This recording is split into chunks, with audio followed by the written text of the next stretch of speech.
তিন জায়গায় প্রয়োজনে মিথ্যা বলা যায়।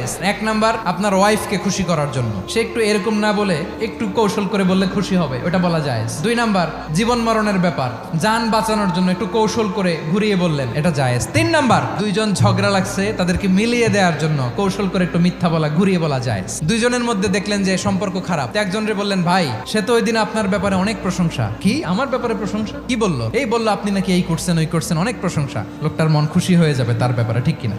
আবার তার সাথে যার ঝগড়া, ওরে যে বলুন, ভাই ওই দিন তো সে আপনার অনেক অ্যাপ্রিসিয়েশন করলো, অনেক, সে তো অবাক, কি রে বলে কি? এই যে দুইজনের ব্যাপারে দুইজনের একটু ভালো ভালো কথা বলে দিচ্ছেন, একদিন দেখবেন রাস্তা দিয়ে হাঁটার সময় একে অপরকে সালাম দিয়ে ফেলছে, সালাম দিয়ে বুকে জড়ায় ধরছে, আছে না নাই?